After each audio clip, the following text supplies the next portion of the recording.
Política na Veia, uma produção Carta Capital, Jornal GGN e fora da política não há salvação.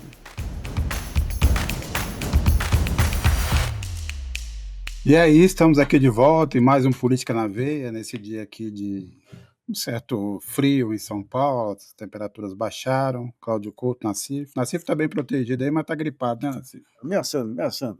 Eu não. Eu tô, felizmente, sem gripe por enquanto. Nem gripe aviária eu peguei. Eu tô que nem o golpe brasileiro aí, tô com manifestações, mas sem ir para as vias de fato aí. Entendi. Aliás, começaram aí os depoimentos, começaram ontem. A gente, obviamente, já viu aí um festival de traições e gafes, né? Primeiro, Mauro Cid confirmou na cara de todo mundo ali o que ele tinha dito nos seus depoimentos, reafirmou, o que complica bastante a situação do Bolsonaro, que, inclusive, quando o Mauro Cid chegou, e segundo os relatos da mídia, passou 10 minutos no banheiro. Ele foi operar. Prisão de ventre. Não tinha um hospital para ali do lado, foi ao banheiro. Eu fiquei com pena do advogado lá, que passou fome o dia inteiro, coitado. Advogado Augusto Heleno. As sessões começaram muito cedo e ele ficou até 8 da noite sem comer, coitado.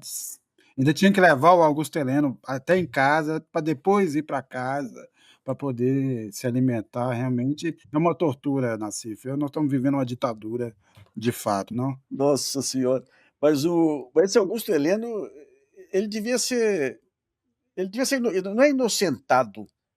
Ele não tem capacidade intelectual e é gozado. Quando você pega esse jogo de notinhas de imprensa, tem uma jornalista que gosta de falar de uma listada das Forças Armadas, isso e aquilo, que os militares estão incomodados com a situação do Heleno, que é um herói de guerra. Que herói de guerra? O cara comandou um massacre no Haiti lá, lutando contra a população civil e tudo.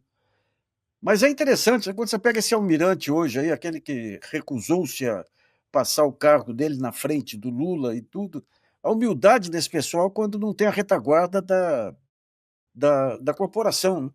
A única preocupação é o seguinte: se voltar, vem uma revanche terrível. Aí, aliás, o Couto outro dia mandou um bom artigo aí ontem, né, sobre os Estados Unidos, aí, essa democracia jurídica, ditadura jurídica, né? Artigo da Gisele Agnelli, né, que saiu na Fórum. Ontem a gente gravou uma longa conversa aí com o Pedro Serrano. Toda ditadura tem uma retaguarda jurídica. Eles adaptam, tem que continuar de alguma maneira lá, porque você tem os contratos, você tem o modelo de mercado, o modelo capitalista, né?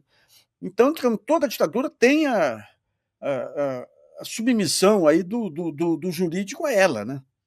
E cá para nós, o que ocorreu naquele período 2013, um pouquinho antes, mas até o impeachment lá, e a violência do impeachment desestruturou todo o sistema jurídico, né? E a gente viu semana passada o Marcelo Bretas, na verdade, sendo premiado, né? Porque a aposentadoria compulsória, até eu queria, né? Quer dizer, virar juiz, vou cometer um crime e vou ser aposentado, né? Mas parece que o CNJ agora entrou com uma solicitação para cortar também a aposentadoria aí, né? Mas tá terrível, né? Porque você tem, digamos, essa questão do corporativismo, a gente fala do corporativismo militar, mas em todos os níveis, né?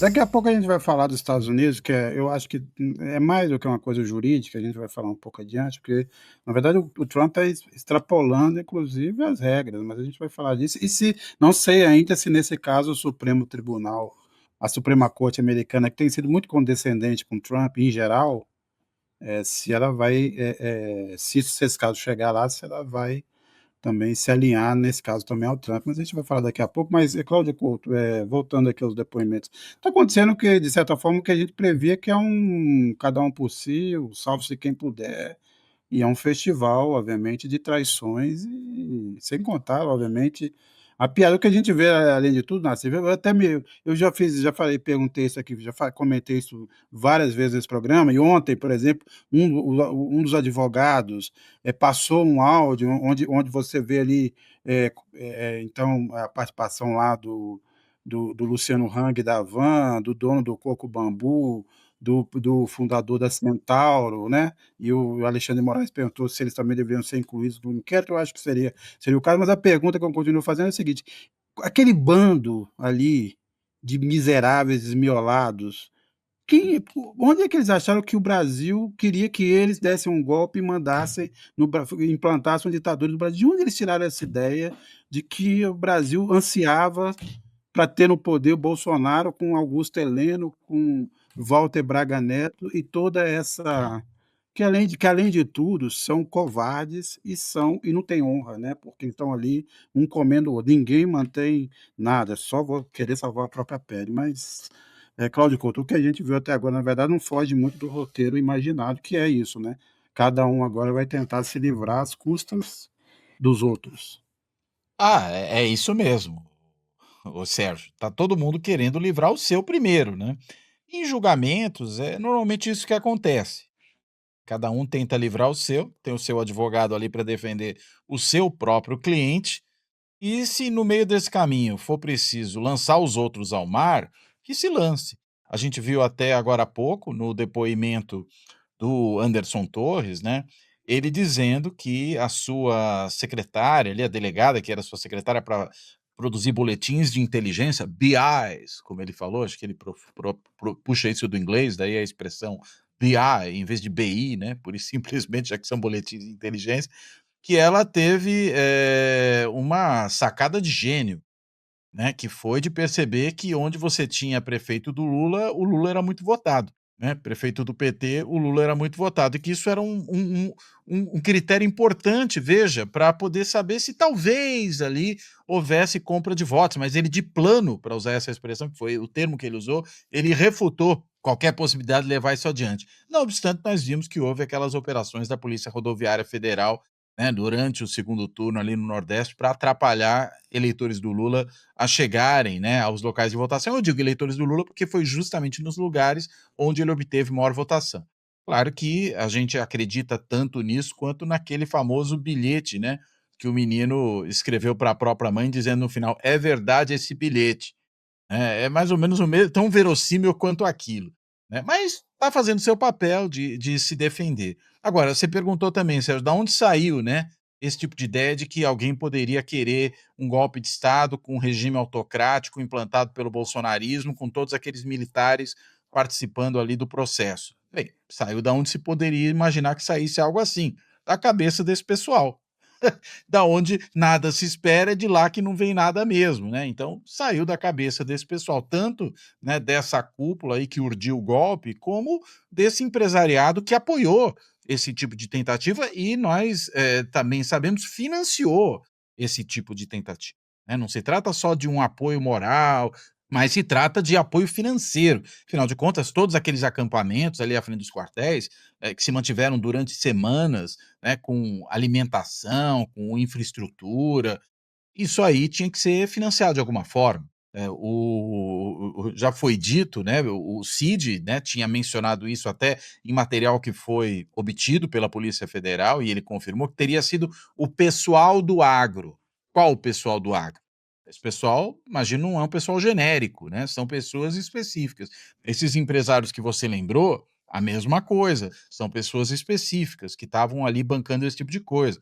O Anderson Torres também falou uma coisa divertida, né, que ele constatou que nesses acampamentos só havia moradores de rua, Pois é. né. É claro que se você tem uma boca livre daquelas, churrascada e tudo mais, se eu sou morador de rua, eu vou lá, né. Afinal de contas, tem oportunidade de comer. Mas, digamos assim, não havia só moradores de rua, Cá né. para nós, cá para nós. Havia muito mais gente que não era morador de rua ali, né. Transformaram a organização golpista numa ação social, né, que o exército, na verdade, estava ali acolhendo os moradores de rua. Exato. Daqui a pouco eles vão falar que o padre Júlio Lancelotti também estava lá, para ajudá-los, né, evidentemente. Agora, esses empresários bolsonaristas, eu lembro, a gente levantou a história do cara do Madeiro. Esse cara do Madeiro, você tinha chineses que fabricante de móveis lá que pegavam árvores proibidas lá numa das regiões da Ásia lá. Daí o governo proibiu entrar em mata nativa, eles vieram para a Amazônia. E quem fornecia árvores era justamente o cara do Madeiro. É que começa o negócio dele com, madeireira. Isso, É daí que vem daí, aliás, o nome do restaurante dele. isso. E tem um hambúrguer muito sem vergonha que ele diz que é o melhor do mundo. Daí o chinês que comprava madeira proibida lá, se muda para Curitiba e financia ele lá, né? E daí viraram donos do mundo. Mas é interessante, quando você pega essa questão do empresário, à medida que foi criando o vácuo político, aí como os empresários acharam que podiam ter participação, o Dória é o primeiro que explora isso. Eu lembro que, nesse angu, ele entusiasmou o presidente da Philips, lá que era um piauiense, e o piauiense deu uma declaração aí meio complicada contra o Nordeste, tudo, foi um rolo. O cara acabou perdendo o cargo de presidente da Philips por conta disso. E aquela ideia, o empresário pode participar agora, não é igualdade de condições como qualquer eleitor. Ele pode participar de um patamar superior, porque a política está desorganizada, nós financiamos a política, então nós temos o direito. Que é o que está acontecendo nos Estados Unidos e agora numa dimensão muito pior com as big techs aí, né? Então, digamos, aí que entra aí a crise da democracia ocidental, que se manifesta em todos os níveis, né? E que aqui foi piorada por essa destruição sucessiva iniciada com o Eduardo Cunha das regras eleitorais no Brasil, que eram ruins e que eles pioraram, inclusive. E o Supremo ajudou ao acabar com o financiamento privado daquela forma e criando uma alternativa que foi muito pior. O que a gente está vendo, na verdade, é essa concentração da participação empresarial. Mas eu queria só, Nassif e Couto, já que o Nassif citou o João Dória, eu vou falar que é um momento triste para ele, porque neste domingo eu vi o João Dória numa loja da Tokstok. É mesmo, é? Eu acho que ele estava lá. Mudou o padrão? Eu fico pensando que ele foi lá pedir alguma coisa, que é meio padrão dele, né? Sei lá, ele está fazendo a casa cor ali no Parque Água Branca, pode ser que ele tenha ido ali ver se o pessoal não liberava algumas coisas para enfeitar ali imagino que seja isso. Ou então o padrão caiu. Ele estava meio borocochô, assim, né? Eu estava daquele dia de sempre, aquela roupinha, mas já não é mais aquele João Dória com aquela. Ele está sendo superado por outros lobistas aí, está querendo vender a Lide também, né? Ali. É. Mas aqui, voltando a esse assunto, a gente viu algumas cenas desses depoimentos, a gente está citando aqui, teve esse caso. Eu também achei interessante o Alexandre Ramagem dizer que ele tinha feito alguns relatórios que ele não enviava para o presidente, embora estivesse escrito lá: bom dia, senhor presidente, parabéns, senhor presidente, mas ele não enviava. Assim, é realmente um mundo à parte agora. Que mostra que, pelo jeito, não cumpriu bem as suas tarefas, né? Não, porque o que mais me impressiona nisso tudo, Nassif Couto, é o seguinte: é um golpe que, pelo que eu estou entendendo, ele foi gestado espontaneamente. As pessoas iam na reunião, mas não faziam nada.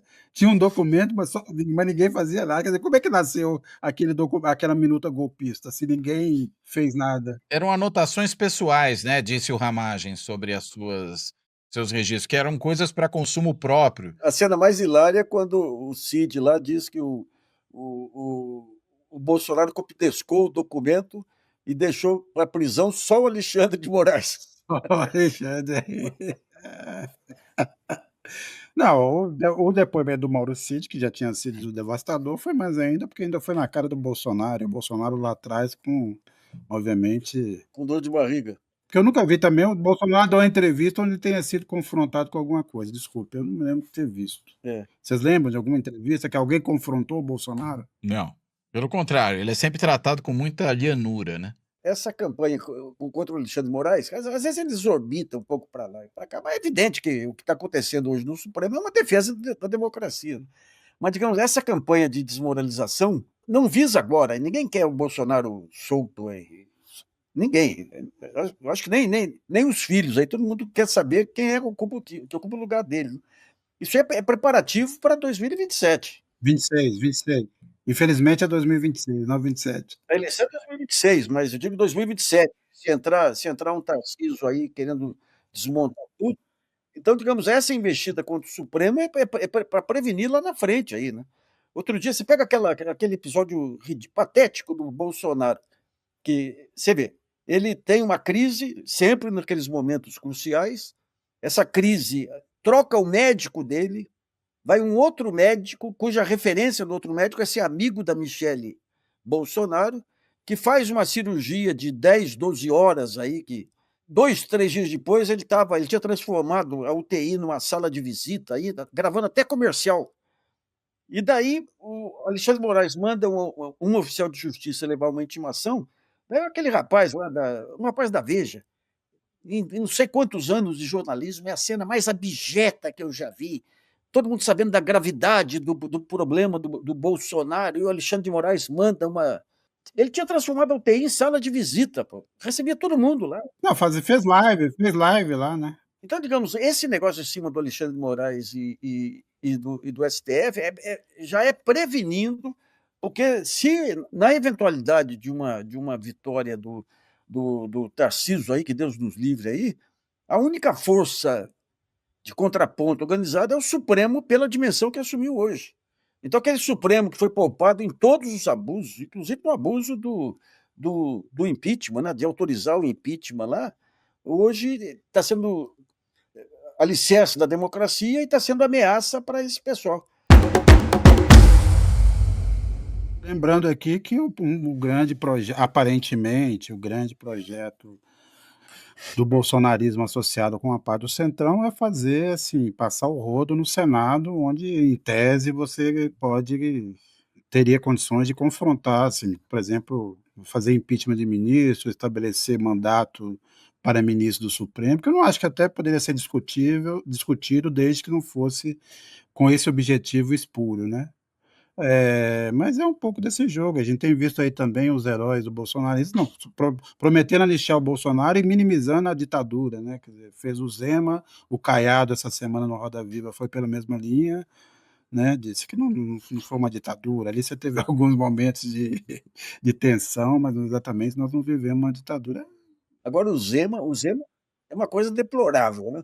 A resposta dele não, é tudo uma questão de interpretação.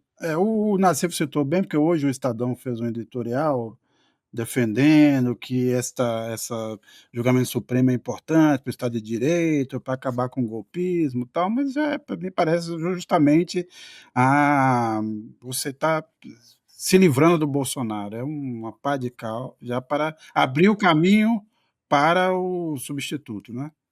Mas tem um agente filtrado lá que de vez em quando solta uns editoriais, soltou um editorial contra o Zema também lá, por conta da ditadura. Tem um agente filtrado aí, eh, um agente da racionalidade, que eu não sei quanto tempo dura lá não, viu? Mas eu acho que é meio o Zema também o adversário do Tarcísio, a ideia é a construção do Tarcísio. Fora o editorial de sábado, que eu comentei com vocês, toda semana o Estadão decreta o fim do Lula também, impressionante. Toda semana o Lula acabou, segundo o Estadão. Então, sábado passado foi o ocaso do Demil. Tudo bem, o Lula está chegando aos 80, está realmente no fim da carreira política, mas também não é assim, não é não, como se tiver. Aí pega essas pesquisas aí da Quest, muito, muito questionáveis, aliás, sob o ponto de vista, e usa isso como realidade.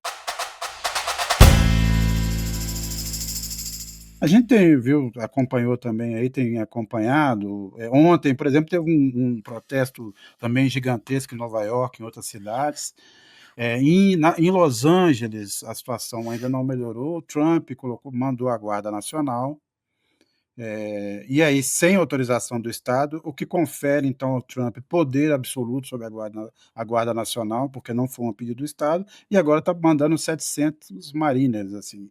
Os Estados Unidos, eu não me lembro, assim, dos Estados Unidos terem usado o Exército. O Brasil, a gente sabe do histórico, a gente sabe que as Forças Armadas do Brasil são um exército de ocupação, sempre foram usadas para reprimir internamente, porque fora daqui, um ou outro caso de intervenção. Nos Estados Unidos não era dessa forma, mas está se tornando. E aí, né, você falou do ponto de vista jurídico, ação jurídica, mas eu não sei se é exatamente jurídico. O Trump está extrapolando e testando, não é que está testando limite, que eu acho que não tem assim, ele está testando uma destruição de regras básicas, porque esse poder dos estados norte-americanos é muito maior do que qualquer unidade da federação no Brasil. Né? Lá eles têm uma autonomia, tem. Agora, o que isso vai resultar? Porque também está escalando, eu estou sentindo de uma forma geral que há uma reação mais organizada e mais constante da população dos Estados Unidos em relação ao Trump, mas o que isso vai É, o dar? que o que assusta aí são os graus, os níveis de aprovação aí a essa questão anti-imigrante, né, que é o mesmo padrão do Hitler, né, você define um inimigo, no caso eram os judeus, agora são os imigrantes, e em cima disso você consegue juntar a população que esquece custo de vida, esquece que. Agora, a Suprema Corte, eu não sei, é aquele ponto, é mais Suprema Corte conservador. Esse negócio de prender juiz, não dá prender juiz, gente, isso aí é coisa de ditadura. Tentar interferir em, em universidades. Então, digamos, isso aí tudo faz parte de um desmonte daqueles valores ocidentais que, com todos os defeitos que a democracia ocidental tinha, era a forma mais adequada de convivência entre, entre setores, entre classes, entre países, né? Isso está indo por água abaixo, né? Está acabando o multilateralismo, está acabando a separação de poderes nos Estados Unidos e com o endosso da população, né? Truco, viu? Olha, eu acho que, Sérgio, só para pegar um pouco as ideias que você levantou aí de testar, né, limites e testar a lei, eu acho que ele está, na realidade, fazendo essas coisas também, né. Por quê? Porque ele vai, na realidade, como é o padrão aí desses populistas autoritários todos, fazendo pequenos avanços. Sempre transgredindo, em alguma medida, aquilo que a própria ordem legal da democracia prevê. E de pequeno avanço em pequeno avanço, você vai produzindo uma transformação do sistema. É disso que se trata. É o padrão que a gente viu na Hungria, né, o padrão que a gente viu, até numa medida um pouco diferente, na Turquia, né, e o Trump é mestre nesse tipo de coisa. E nesse segundo mandato está fazendo isso com muito mais agressividade. Especificamente, no caso aí da Califórnia, acho que tem 2 procedimentos que são muito preocupantes desse ponto de vista. O primeiro foi a federalização da Guarda Nacional da Califórnia. Por quê? Porque não se faz isso nos Estados Unidos sem a anuência do governador, e ele atropelou o governador com respeito a isso. Segundo, ele enviou 700 mariners, fuzileiros navais, para lá. Esse tipo de atuação nos Estados Unidos é sem precedentes. No Brasil, você tem, como você bem colocou, isso como corriqueiro. Inclusive, a gente tem a figura da GLO, que foi muito vulgarizada, usada de maneira, a meu ver, muito licenciosa no Brasil ao longo dos últimos anos todos, né. Agora deu uma diminuída, mas foi muito usada. Nos Estados Unidos, isso é altamente excepcional, tem a ver com o desenho federativo deles, né, desse federalismo que confere muita independência aos estados e, consequentemente, tropas federais é muito raro que entrem nessas situações. A última vez que você teve uma federalização da Guarda Nacional enviada a um estado, olha só, foi em 1965, passando por cima do governador, eu quero dizer, pelo Lyndon Johnson, no contexto ali da luta pelos direitos civis, porque havia estados do sul dos Estados Unidos que resistiam ao fim da segregação racial nas escolas.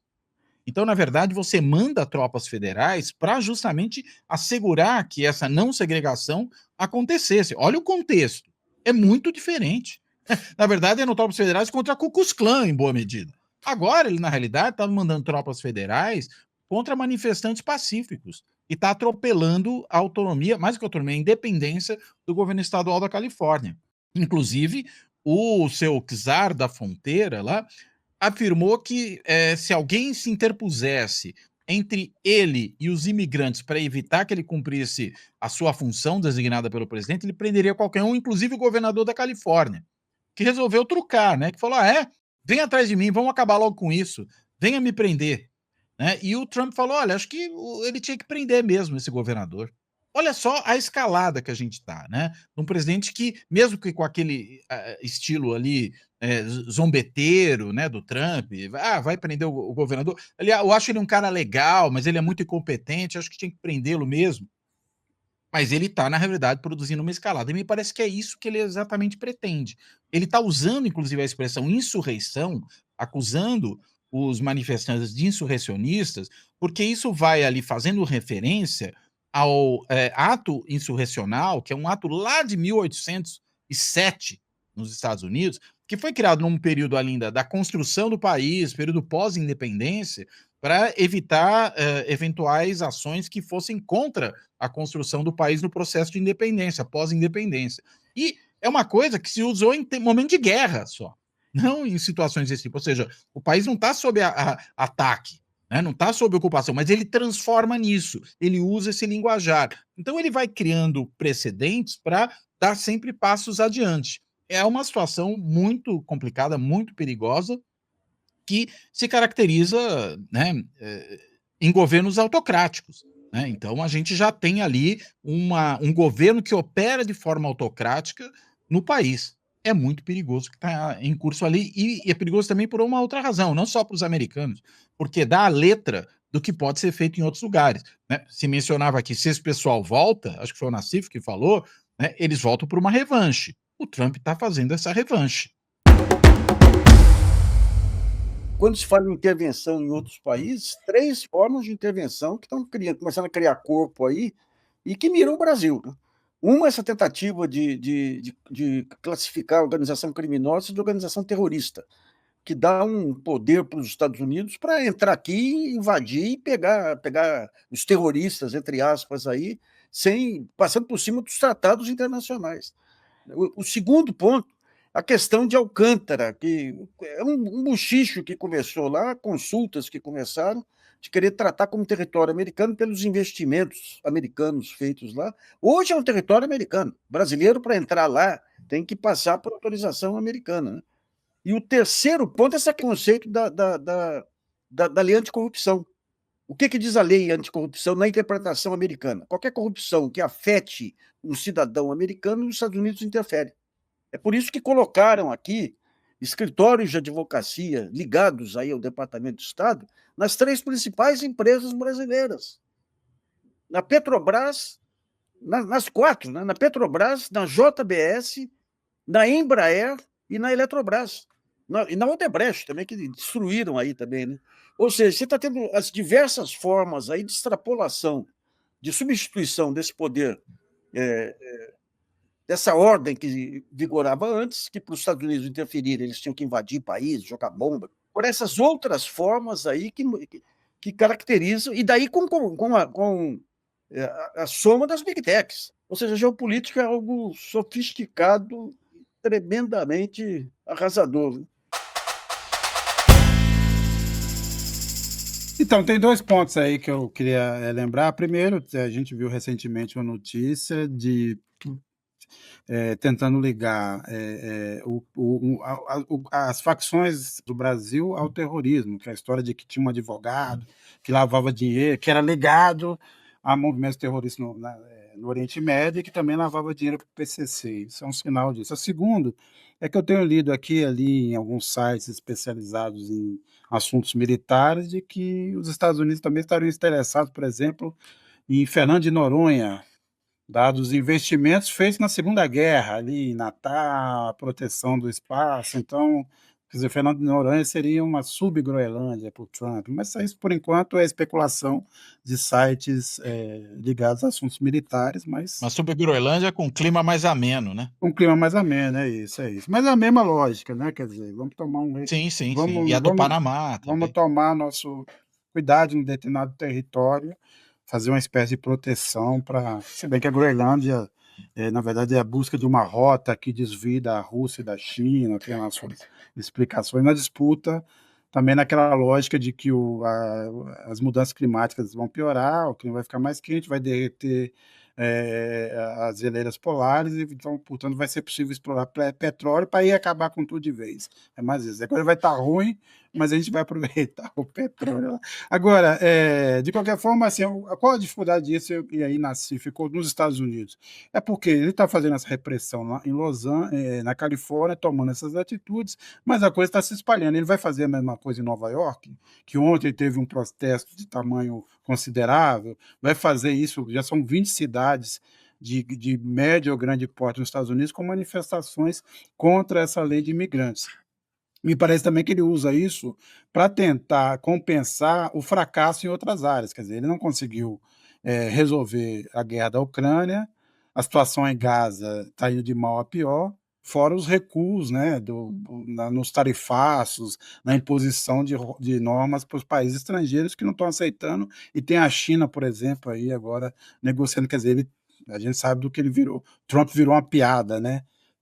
Depois de tantos anúncios e recuos que ele faz constantemente. Então, me parece que ele está tentando focar na única coisa que ainda permite a ele cumprir uma história. E a promessa é ampliar essa repressão, está se falando em 3.000 deportações por dia, e ele vai focar em 2 regiões específicas, que é aquele em torno de Boston, onde tem vários brasileiros, mas também tem um número variado de latinos, e em Nova York. Agora, é isso, não? Ele vai escalar isso a ponto de submeter todo o país a essa vontade. Quantos militares ele teria que usar para conseguir reproduzir essa repressão na Califórnia? E que risco tem isso? Um risco de uma guerra civil? Olha, acho que de uma guerra civil não necessariamente, mas de uma escalada autoritária sem dúvida nenhuma. Acho que é disso que se trata, né, e eu acho que ele talvez esteja inclusive procurando esse tipo de coisa, né, que você tenha mais, levantes em outros lugares, as pessoas protestando, ele transformando protestos pacíficos em algo equivalente a insurreições, né, muito provavelmente também infiltrando gente para produzir certos tipos de ação que justifiquem algum tipo de intervenção mais forte pelas forças de segurança, como a gente viu no caso de Los Angeles ali, alguns carros incendiados, né, algum tipo de ataque a comércio, esse tipo de coisa. E com isso ele vai avançando sobre, primeiro, a independência dos estados, violando ali, portanto, os próprios princípios, né, do federalismo americano, que sempre são um anteparo, né, um limitador à ação de um governo central eventualmente autoritário. Então, acho que essa é uma das tarefas que ele pretende levar adiante. E aí, claro, que se for em estados governados por democratas, em cidades governadas por democratas, tanto melhor para ele, né? Daí, criar caso na Califórnia, criar caso em Nova York, pode ser altamente produtivo para essa estratégia do Trump, né? E agora, vai ter soldado para tudo isso? Bem, ele talvez nem precise de um imenso contingente de soldados em cada um desses lugares. O mero fato dele enviar soldados, né, para esses lugares, ou seja, militarizar uma questão de ordem interna, já se torna um elemento de transgressão e de, portanto, tensionamento do funcionamento dessas instituições da democracia americana. E me parece que é nisso que ele está apostando. Eu lembro, no primeiro governo dele, que ele tentou fazer propaganda com o comandante do exército lá, em frente a uma igreja protestante, fez uma foto ao lado do comandante. No dia seguinte, o comandante fez uma manifestação condenando o uso político que fizeram dele, né? E é interessante que ele está fazendo algo que o Derrite e o Tarcísio estão fazendo aqui, né? Tá querendo substituir alto comando e tudo. Mas você tem um departamento de Estado, você tem um Estado profundo lá americano, que você não sabe até que ponto que vai aderir ou não. Se bem que numa ditadura os militares acabam sendo sempre parceiros preferenciais, né? Mas é uma incógnita, né? E é uma incógnita que vem no momento em que a China avança em todos os níveis aí. E essa ameaça chinesa é um instrumento também de fortalecimento do Trump aí para colocar os Estados Unidos contra a perda de hegemonia, né? É muito rolo, rapaz. Você pega agora esse caso da Rússia aí com a Ucrânia. Eu converso com alguns especialistas aqui em guerra e tudo aqui, eles falaram que não tem explicação para a maneira como a Ucrânia conseguiu destruir lá os aviões russos lá. Não tem explicação, assim, se dependesse só das forças da Ucrânia, né? Então você tem uma escalada lá também que pode ampliar. Ou seja, a marcha da insensatez está indo mundo afora. E quando você pega os agentes moderadores, que eram as organizações multilaterais, os Estados Unidos estão acabando com elas também, né? Olha, vai ser uma fase braba aí, essa reformulação aí porque o retrocesso é em todos os níveis, né? São nos valores democráticos, nos valores de justiça individual, nos valores diplomáticos, nos valores comerciais e até nos valores dos contratos capitalistas dos Estados Unidos, que é o que garantiram esse tempo todo a pujança da economia americana de mercado, né? Então é um quiprocó aí e aí que causa preocupação, porque o Brasil ele entra nesse jogo aí com um conjunto de vantagens competitivas e com uma ausência total de estratégia, né? Daí como é que você fica? Sendo com uma ultradireita avançando aí, e é gozado, né? Porque o Lula, você pode criticar muitas coisas do Lula, mas o Lula representa a racionalidade do capitalismo brasileiro. Ele permite, mesmo com esse problema danado de orçamento, uma reconstrução. Ele não destrói o sistema científico-tecnológico, ele não destrói o judiciário, ele é republicano a ponto das verbas do PAC irem para os estados. Ele tem até um republicanismo ingênuo, como se diz, né? Mas é visto aí pela parte aí da elite brasileira como um adversário. Não dá para entender. Não só como adversário, mas como uma coisa pior do que o Bolsonaro. O Lula é visto pela elite brasileira como uma coisa pior. Não dá para entender. Mas por quê? Porque essa elite hoje é internacional, sabe? E não um internacionalismo do circuito Elizabeth Arden lá de Paris, Nova York e Londres. É um globalismo de Miami aí. Miami, Dubai. Miami, Dubai. Não, a gente vê essas cenas do Lula na França. O que você pode dizer? Da forma como ele foi recebido, dos acordos que ele fechou, do que ele recebeu. Era no mínimo para você falar, tem alguma coisa aí, por que o mundo não. Eu acho que os caras aqui pensam assim, por que o mundo não vê o que a gente vê, que o Lula é esse? Como é que funciona isso? E aí ficam preocupados quanto é que foi a diária, quantas pessoas foram na comitiva e tal. Lembrando que esse programa aqui, Nassif, Política na Veia, também é cultura. Então, portanto, a gente vai lembrar aqui também da morte do Sly Stone, um músico, produtor muito importante nos anos 70, da época em que o Cláudio Couto tinha cabelo e era roqueiro, tocava na noite paulistana. Então, Cláudio Couto. Não, nessa época eu tinha cabelo e era criança. Mas é a melhor época da música, vamos dizer, de língua inglesa todos os tempos, eu acho. Anos 70 final dos anos 60 e anos 70 são fabulosos. E o Sly era uma espécie. Eu vi uma definição, acho que foi. Eu agora me esqueço quem foi que deu essa definição dele, mas que falava que ele era, numa pessoa só, uma junção de Beatles e da Motown inteira, né? E eu acho que era um pouco isso mesmo, né? O Sly and the Family Stone, que era a banda que ele monta ali nos anos 70, é uma coisa incrível. Eu acho que, e gozado, para mim, sempre a referência era essa, me parecia um pouco os Beatles do Soul, né? Essa banda que o Sly montou naquela época. É uma coisa incrível. Há quem diga também que existem duas fases da black music, né? A anterior ao Sly e a posterior. É claro que acho que uma outra figura, como o James Brown, também acho que tem uma importância, é um grande divisor de águas nesse sentido, mas eu acho que, vamos dizer que, se a gente, continuando fazendo essas analogias, né? É como se um fosse o Elvis Presley e o outro fossem os Beatles. Eu acho que é um pouco essa a comparação. Falando em música negra, aí outro dia eu me encantei aqui com um sujeito chamado Projota, que eu nunca tinha ouvido falar, que fez uma música, chama A Rezadeira. A Rezadeira, falando de um menino morto pela polícia. Rapaz, mas é um poema de um impacto monumental, né? Monumental, monumental. Mas agora você pega esses anos 70 aí, que a música inglesa teve uma dimensão relevantíssima na balança comercial inglesa, né?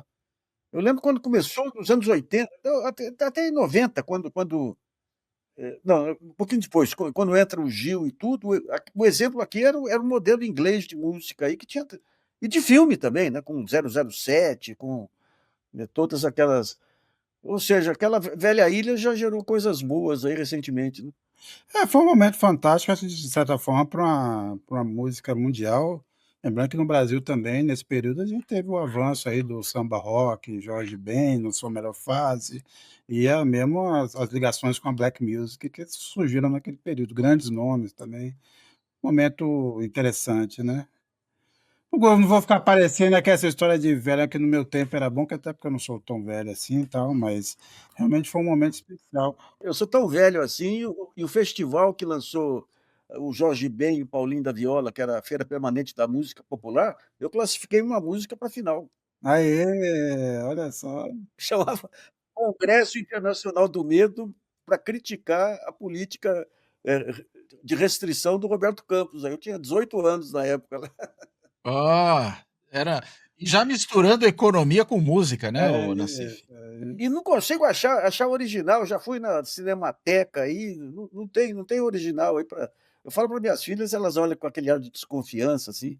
E, e foi naquela fase que a Tropicália implodiu o modo de fazer música, né? A gente começava a música com uma gravação aí do Wagner. Depois entrava a guitarra, marcha rancho, ragtime, Dixieland. Era uma mistureba monumental aí.